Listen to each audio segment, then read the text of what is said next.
예수님은 우리를 위해서 고난을 당하셨습니다. 그 고난은 나의 죄를 대속해 주시는 대속적인 고난입니다. 나의 죄를 대신 십자가 지고 돌아가셨다는 말씀이죠. 내가 당하여야 할 고난을, 내가 당하여 저주받을 죽음을, 저주를 한꺼번에 예수님은 십자가를 지고 나를 위해 고난을 당하셨습니다. 나를 위해 당한 그 예수님을 가리켜서 대속주라고 합니다.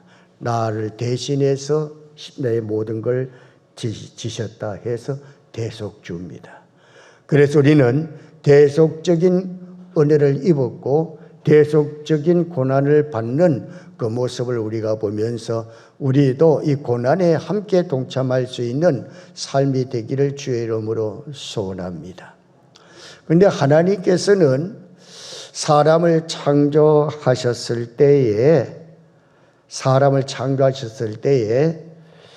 예레미야애가 3장 33절에 이렇게 말씀을 하셨어요. 주께서 인생으로 고생하게 하시며 근심하게 하심은 본심이 아니시니라. 이렇게 나와요. 이 말씀을 볼 때에 고난당하는 것은 하나님의 본심이 아니라 고난을 당하고 고생하는 것은 하나님의 본심이 아니라 그랬어요. 그러니까 하나님은 처음에 인간을 창조하셨을 때에 얼마나 좋아졌는가 하면은 창세기 1장 31절의 말씀을 보면은 이렇게 나와요. 보시기에 심히 좋았더라. 이렇게 하나님께 만들어 놓은 인간을 볼 때에 그렇게 보시기에 심히 좋았는 인간들이었어요. 사람이었단 말입니다. 그렇게 심히 좋은 그 사람에게 고생과 고난을 당하는 건 하나님의 뜻이 아니었다, 본심이 아니었다 그랬습니다. 그런데 이런 본심을 우리가 알지 못하고 우리는 고난을 우리가 스스로 우리가 가져오게 돼요. 내가 고난에 어쩔 수 없이 고난을 당하는 게 아니라 필연적으로 당할 수 있는 고난을 만들었습니다. 그게 뭔가 하면은 죄를 범함으로 시작이 됐던 것이죠. 창세기 3장 16절과 19절의 사이에 보면은 거기에 나오는 말씀들은 하나님이 아담에게 하와에게 하나님은 그들이 고난당하는 장면들을 쭉 이렇게 기록해 주신 것을 보십니다.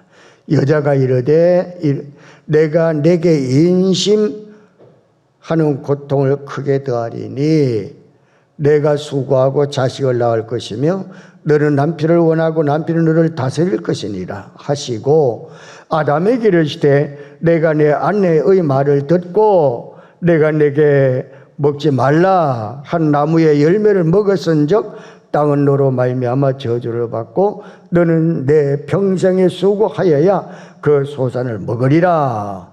땅이 내게 가시덤불과 엉겅퀴를 낼 것이라. 내가 먹을 것은 밭의 채소인즉 내가 흙으로 돌아갈 때까지 얼굴에 땀을 흘려야 먹을 것이니 내가 그것에서 취함을 얻음이라. 너는 흙이니 흙으로 돌아갈 것이니라 하시니라. 뭘까요? 하나님의 본심은 고생과 죽음이 없는 그런 인간으로 하나님은 만들어서 좋아하셨는데 아담과 하와는 죄를 범함으로 인해서 나는 고통을 겪어야 되고 또 땀을 흘리면서 죽을 때까지 일을 해야지 되어지고 결국은 땅으로 돌아가는 일들로 끝나게 됐다는 말씀입니다. 그러므로 우리 인간들이 받는 이 고난은 당연한 것입니다. 그 당연한 고난을 하나님이 이렇게 보고 계시는데 우리가 당하는 그 고난, 내가 범한 그 죄를 따라서 죄악을 따라서 다 갚지 않으셨어요. 다 갚지 않으셨어요. 만약 내 죄를 따라서 하나님이 다 갚으셨다면은 이 땅에 살 사람이 아무도 없어요. 시편 103편 10절에 우리의 죄를 따라 우리를 처벌하지 아니하시며 우리의 죄악을 따라 우리에게 그대로 갚지 아니하셨다. 그랬어요. 이런 말씀을 볼 때에 하나님이 그래도 인간을 만들고 좋았더라 하는 그 좋으신 그 본심은 죄를 따라 그래도 다 갚지 아니하시고 다 저주하지 아니하시고 그래도 미쁘게 지키고 있다는 말씀인 줄로 압니다. 우리가 생각해 봐요. 내가 범한 죄를 생각할 때에 그냥 가만히 있을 것 같아요. 내가 생각해도 금방 무슨 벌을 받을 것 같잖아요. 근데 하나님은 참고 계셨어요. 근데 하나님이 주시는 고난도 있습니다.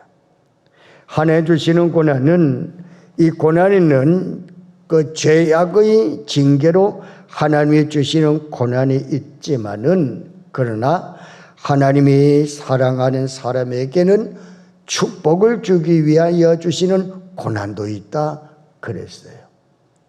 그래서 시편 106편 43절에 보게 되면은 여호와께서 여러 번 그들을 건지시나 그들은 교묘하게 거역하며 자기 죄악으로 말미암아 낮아짐을 당하였도다. 하나님 그들을 지키고 보호하고 있고 또 용서해 줬는데 그 인간은 그 순간에 또 교묘하게 또 죄를 짓고 또 용서하고 또 죄를 짓고 또 죄를 져요. 근데 죄를 짓는 순간마다 고난이 왔어요. 고난이 올 때마다 점점 낮아지게 만들었어요. 그래서 겸손하게 만드는 고난은 유익이 그를 사람 되게 만들었습니다. 그래서 로마서 18장 18절에 보면은 생각건대 현재의 고난은 장차 우리에게 나타날 영광과 비교할 수 없도다. 현재 여러분이 하나님이 주시는 고난은 현재 내가 만약에 당하고 있다면은 장차 나타날 영광에 비교할 수 없을 정도로 영광스러운 일들이 준비되어 있다는 걸 알고 하나님 주시는 고난 속에서 우리가 잘 견딜 수 있는 여러분이 되어지기를 바라면서 고난이 있을 때에는 요동하지 말고 절대로 고난 때문에 움직이지 말고 요동하지 말아야 합니다. 하나님 말씀 중에 데살로니가전서 3장 3절에 이런 말씀이 나옵니다. 아무도 이 여러 환난 중에 흔들리지 않게 하려 하심이라. 우리가 이것을 위하여 세움을 받은 줄을 너희가 친히 알리라 그랬죠. 그래서 요동하지 말아야 돼요. 우리 오히려 고난을 통하여 하나님의 뜻이 나를 통해서 실현이 되고 올바른 길로 나를 나가도록 이끄는 하나님 주시는 고난이라 그랬습니다. 그러므로 여러분들 까닭없이 오는 고난이 있다면은 나를 통해서 올바른 길을 가도록 하나님 뜻을 실현시키는 고난이구나 하고 감사하면서 맞이할 수 있는 여러분이 되길 주의 이름으로 부탁을 드립니다. 의인이라고 해서 고난을 안 받을까요? 의인도 고난을 받아요. 하나님은 고난을 만드시지 않았습니다. 그렇지만 사람들은 하나님을 믿거나 믿지 않거나 죄인이거나 모두가 다 고난을 당합니다.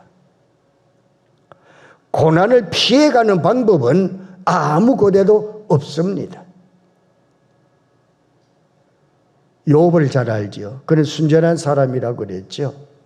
하나님을 경외하는 사람이라고 그랬고 악에서 떠난 사람이라고 했어요.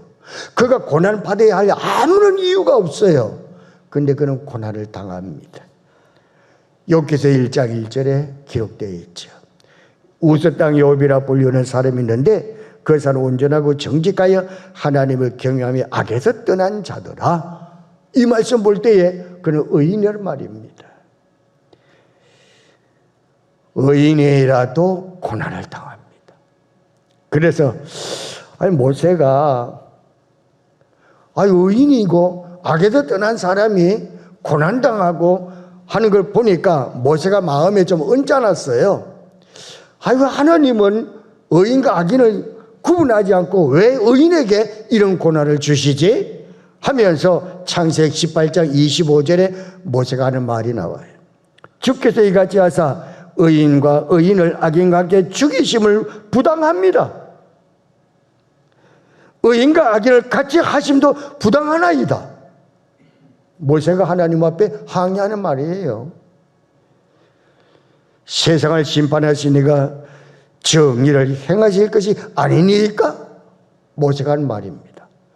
의인이 하나님 자식을 악에서 떠나지고 하나님 잘 숨기는 그런 사람이 고난당하니까 모세가 그렇게 말한 거예요.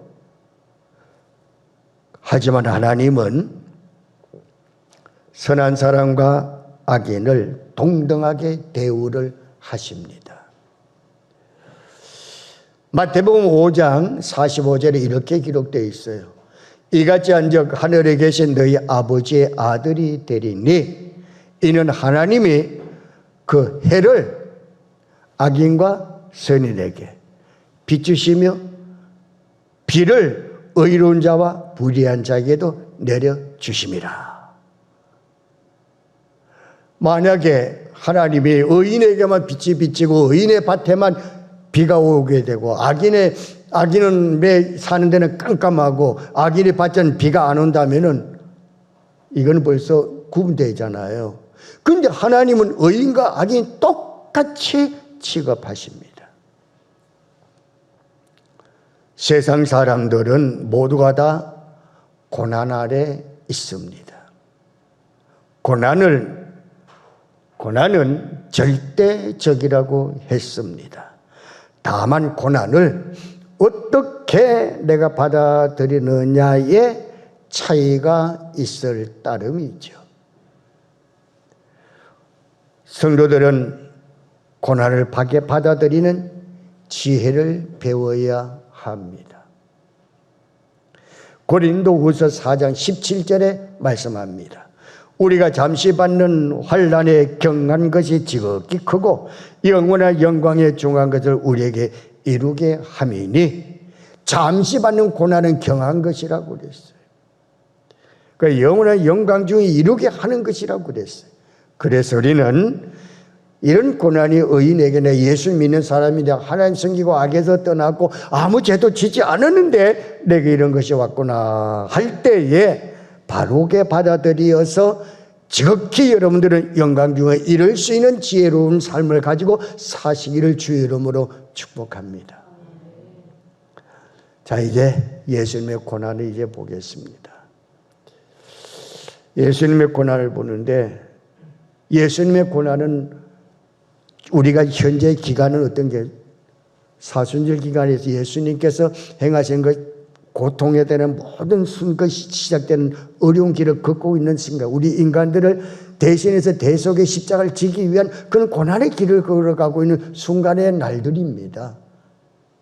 그 중에서 예수님의 고난은 봐요. 예수님의 고난은 뭘까요? 우리를 향한 하나님의 사랑입니다. 우리를 향한 하나님의 사랑입니다. 그러잖아요. 죄의 싹은 뭐라? 사망이다. 로마서 6장 23절에 말이죠. 죄의 싹은 사망이다. 죄의 싹은 사망이요 하나님의 은사는 그리스도 예수 안에 있는 영생이라고 했습니다. 죄를 용서받는 방법은 아무것도 없습니다. 죄를 용서받을 수 있는 방법은 아무것도 없습니다. 죄 지은 인류를 구원하기 위해서는 누군가가 대신해서 피를 흘려야 했습니다. 그래서 히브리서 9장 22절에 말씀이 나와요. 이렇게 나와요. 율법을 따라 그의 모든 물건이 피로써 정결하게 되나니 피 흘림이 없은즉 사함이 없다 그랬죠. 누군가가 나를 위해서 죄인을 위해서 피를 흘려주셔야 된다는 것이죠. 그래야 용서를 받을 수 있다는 거예요. 하나님의 세상은 이처럼 사랑하사 우리 죄를 위하여 자기 아들을 한목제로 이 땅에 보내주셨다고 요한복음 3장 16절, 성경 전체의 요절이 요한복음 3장 16절이잖아요. 여러분 눈 감고도 그 말씀 다 암송하실 수 있죠? 아멘 안 하니? 모르셔요? 다 지금 시작.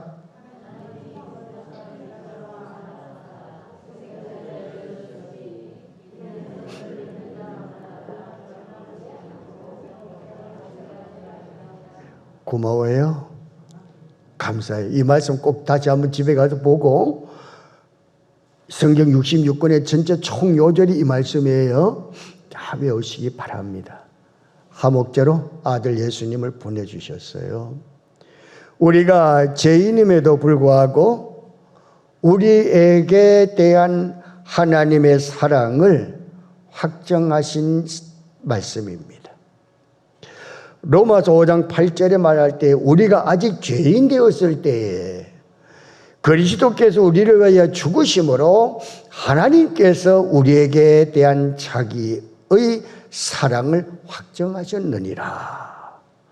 이 말씀 뭡니까? 내가 도저히 내가 범한 그 죄를 용서를 받을 수 없는 그 죄 중에 있는데 하나님은 나를 사랑하고 있었대요. 죄를 범하는 나를 위해서 사랑하고 계셨어요. 그러면서 그 죄를 대신하고 피를 흘려줄 자기 아들 예수 그리스도를 준비시키고 있어요.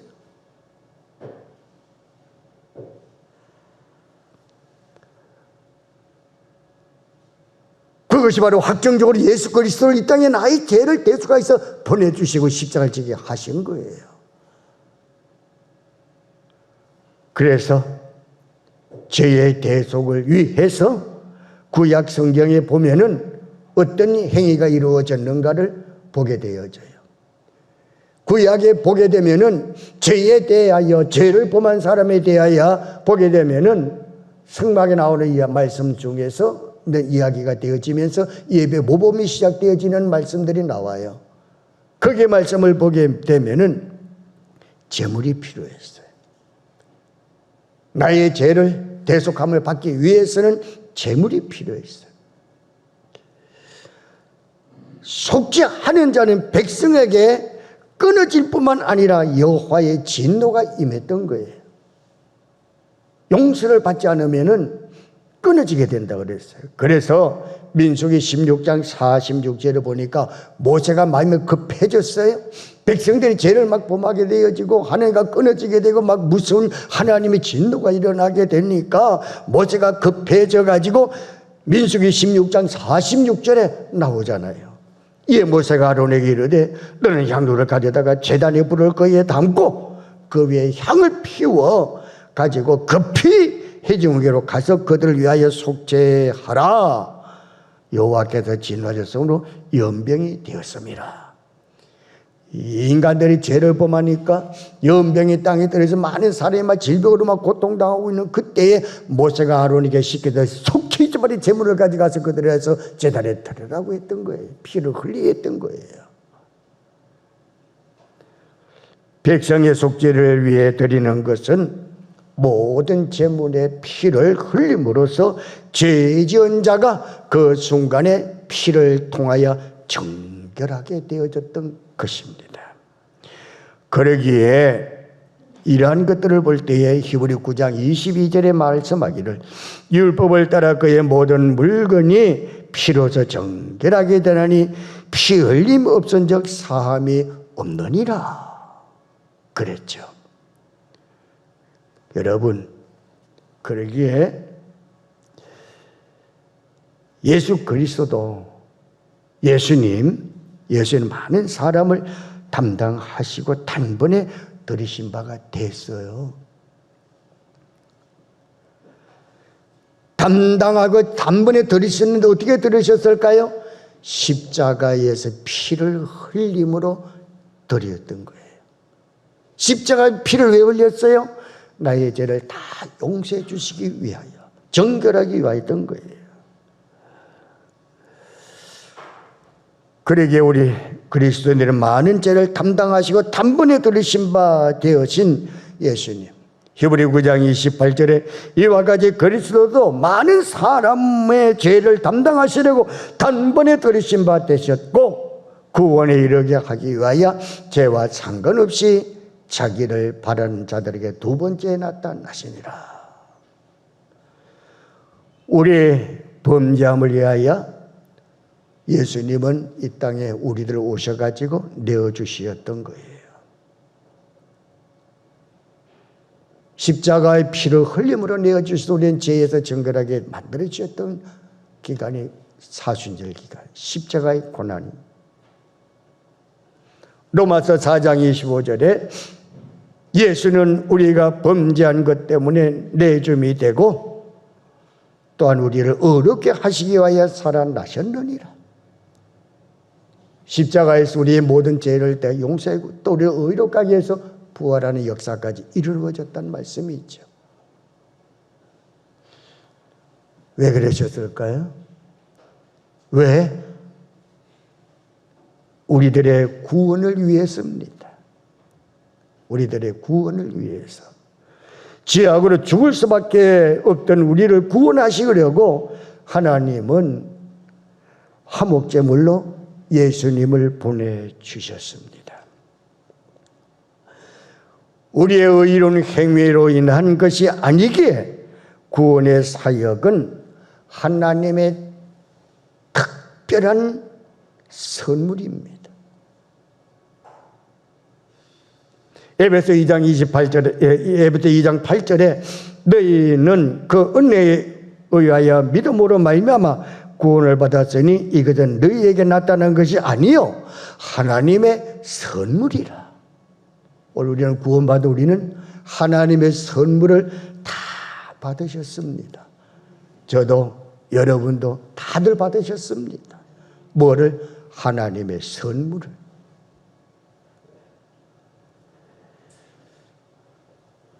죄악으로 죽을 수밖에 없던 우리를 위해서 예수님은 십자가의 고난과 죽음을 감수하셨습니다. 그러므로 예수님을 내가 입으로 주여라고 시인을 하고 하나님이 죽은 자 가운데 살리신 것을 믿고 우리는 구원을 얻게 된 우리들이 되었기 때문에 이제 우리는 뭘 해야 될까요? 로마서 10장 9절에 말씀합니다. 내가 만일 내 입으로 예수를 주로 시인하며 또 하나님께서 그를 죽은 자 가운데서 살리신 것을 내 마음에 믿으면 뭐라고 했을까요? 구원을 받으리라. 아멘. 그렇습니다.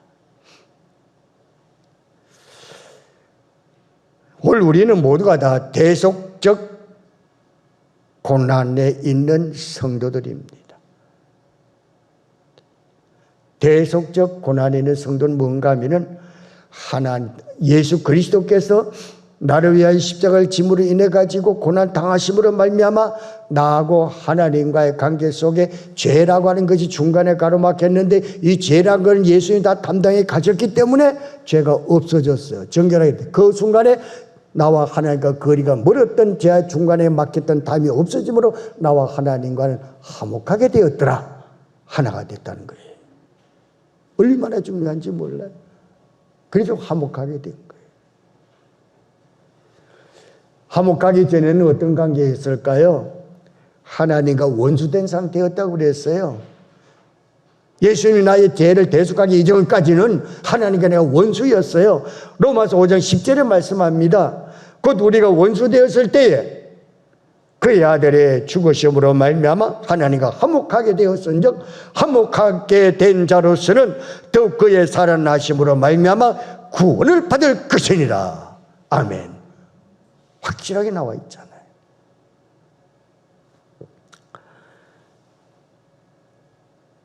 누구든지 감히 하나님께 직접 나갈 수도 없습니다. 그러나 이제는 예수 그리스도의 속죄 사역으로 인해서 하나님과 평화를 누리게 되어졌으므로 하나님을 아버지라고 부르게 되었습니다. 그래서 우리는 하나님 아버지 이렇게 불러요. 갈라디아서 말씀 4장 6절에 다 같이 한번 읽어볼까요? 시작. 너희가 아들이므로 하나님이 그 아들의 영을 우리 마음 가운데 보내사 아빠 아버지라 부르게 하셨느니라. 아멘. 얼마나 좋아요. 그리스도께서는 죄를 위하여 죽으셨고 의인으로서 불의한 자를 대신함으로써 우리를 하나님 앞으로 인도하는 대속적인 역사로 만들어 주셨어요.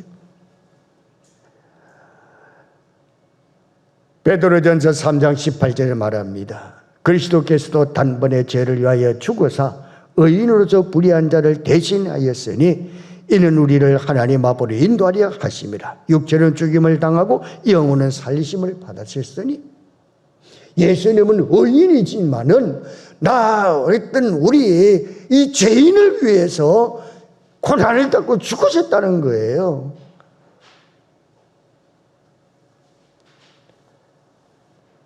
이것이 대속적인 고난입니다.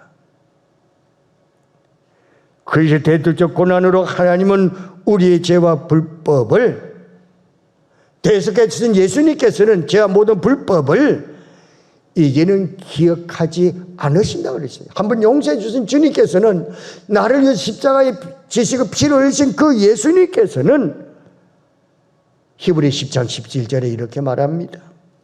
또 그들의 죄와 그들의 불법을 내가 다시 기억하지 아니하리라. 히브리 10장 7절에 그렇게 말을 해요.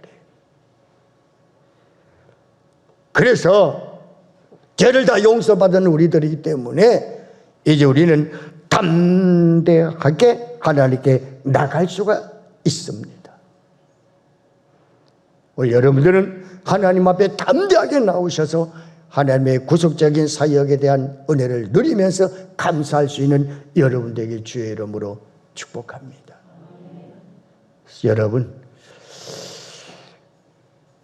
오늘 우리는 이 땅에 살아갈 때에 어떻게 살아야 할까요?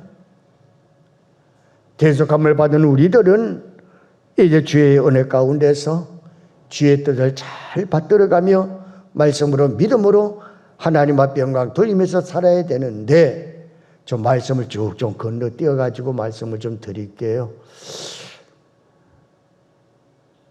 우리도 고난에 동참해야 합니다. 예수님은 고난 당하고 십자가 지고 고통 당하도록 내버려 두지 말고 우리도 고난에 동참합시다. 아멘. 왜 동참해야지 될까요? 저와 여러분은 예수님의 제자들입니다. 예수님의 제자들이기 때문에 이 고난에 같이 동참해야지 돼요. 선생님만 고난당하게 내버려두고 구경만 할래요? 그러면 안 되잖아요. 같이 동참하십시다. 동참하려면 어떻게 해야지 될까요? 누가복음 14장 26절과 27절에 보게 되면은 제자가 되는 자는 부모와 처자와 자매와 그리고 자기 목숨까지 미워하고 그리고 자기 십자가를 지고 따라와야 합당하게 고난에 동참할 수가 있다 그랬어요. 내 십자가 내려놓고는 안 돼요. 지고 따라와라. 세상 얽매이지 말고 따라와라. 그 말입니다. 그러므로 예수님의 제자된 우리는 주님의 말씀이 하면은 요한복음 8장 31절에 그러므로 예수께서 자기를 믿는 유대인에게 이르시되 너희가 내 말에 거하면 참으로 내 제자가 되고 그랬어요. 참으로 하나님 말씀에, 예수님 말씀에 그 하는 것이 십자가예요. 그 십자가를 지고 가는 자가 참으로 예수님의 제자가 되고 동참하는 자입니다. 요즘에 예수님의 제자입니까? 스스로 나는 예수님 제자라고 많은 사람들에게 여러분 증언할 수 있습니까? 증언하셔야 합니다. 그것이 고난에 동참하는 겁니다. 제자의 임무인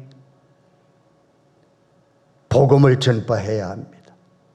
제자의 임무인 가르치는 것을 잘해야 합니다. 제자의 임무는 건면하고 인도해야 하는 것이 마땅합니다. 그리고 가르치고 건면하고 전파하고 따라가고 하는 것으로 끝나는 게 아니라 그 다음에는 고난도 같이 감수해야 합니다.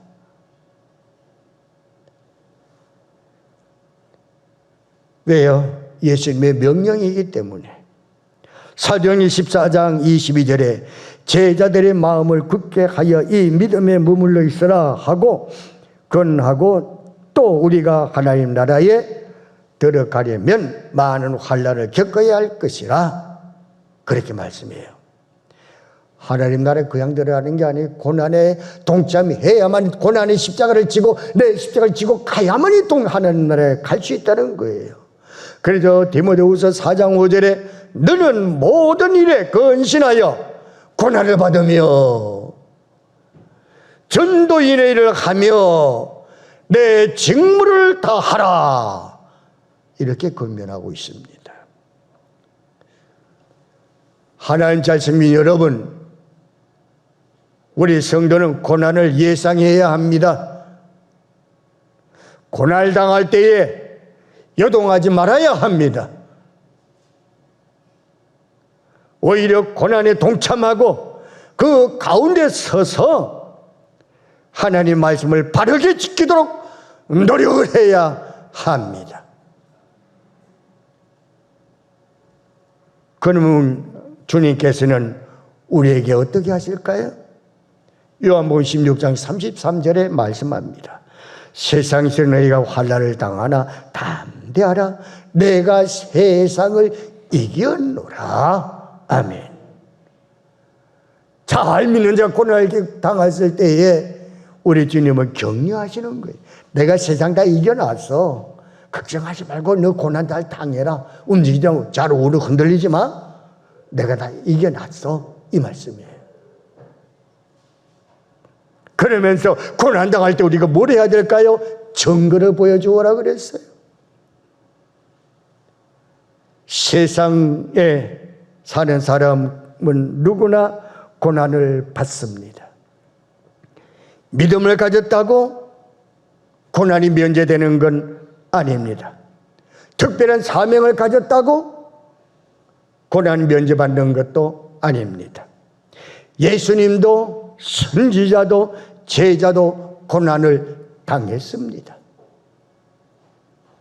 문제는 고난은 누구나 당하는 것이로되 그 대처하는 방법에 따라서 불신자와 신자가 판가름이 나게 될 줄로 압니다. 불신자의 경우는 고난을 당할 때 특히 부당한 고난을 받게 되면 보복을 감행하기도 합니다. 그러나 우리 성도는 그래서는 안 됩니다. 로마서 8장 28절에 잘하는 말씀이에요. 우리가 알거니와 하나님을 사랑하는 자 곧 그 뜻대로 부르심을 입은 자에게는 모든 것이 합력하여 선을 이루느니라. 그러셨으니 어떤 고난을 당해도 여러분, 어떤 고난이 있어도 결국은 합력하여 선을 이루는 선물이 있어요. 그래서 여러분은 이 말씀을 믿고 감사하며 인내로서 선한 증거를 보일 수 있는 고난 중에도 흔들리지 아니한 그 모습을 나타내 주시기를 주의 이름으로 축복합니다. 고난에 동참하는 방법만 말씀하고 마칠게요. 정말 고난에 동참하려면 어떻게 해야 할까요? 여러분, 아까 우리 장종재 장로님하고 앞에 그 찬양팀들이 나와 찬양할 때 반복해서 찬양 많이 불렀던 것 하나 생각납니까? 십자가, 십자가, 십자가, 십자가. 그냥 십자가 아니고 그 십자가는 예수님께서 나를 대속한 십자가의 피가 흐르는 그 장면들이에요. 그 고난을 기억하고 묵상하면은 고난에 동참하는 방법입니다. 그냥 무릎이 아니라 나도 예수님 십자가에 고난 나간다라는 걸 동참하란 말이에요. 십자가. 주님 고난을 똑같이 체험하고 똑같이 아픔을 느끼고 똑같이 괴로움을 당하는.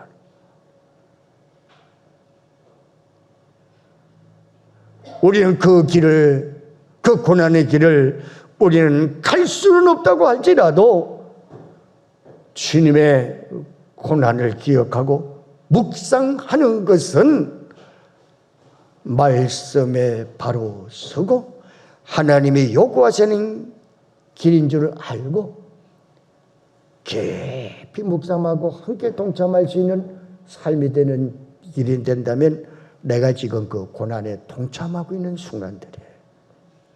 그래도 다윗이 그랬잖아요. 다윗이 나를 주의 말씀을 기사를 묵상하리이다. 묵상한 데 있어요. 시편 145편 5절 주의 존귀하고 영광스러운 위엄과 주의 기이한 일들을 나의 작은 소리로 엎주리이다.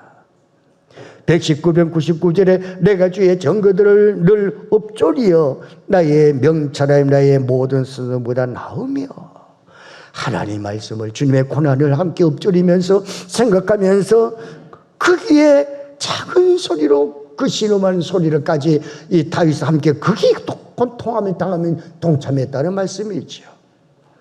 여러분, 우리들은 예수님의 고난을 기억하고 묵상함으로써 부활의 아침에 그날 오는 그때까지 주의 고난에 동참해서 우리를 향한 하나님의 뜻을 바르게 파악할 수 있는 올 여러분 되기를 주님의 이름으로 축복합니다.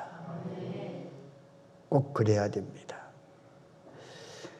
그리스도인의 고난, 바울이 그리스도인의 천사와 사람에게 구경거리가 되었고 오해와 궁핍, 수욕, 비방, 온갖 고통을 당하고 나중에 죽음까지를 당했지만은 그럼에도 불구하고 그는 그리스도인으로서 자기의 생명을 조금 더 귀한 것을 여기지 아니하시고 하나님의 복음 전파를 위해 살아가는 고난의 길을 걸었던 바울.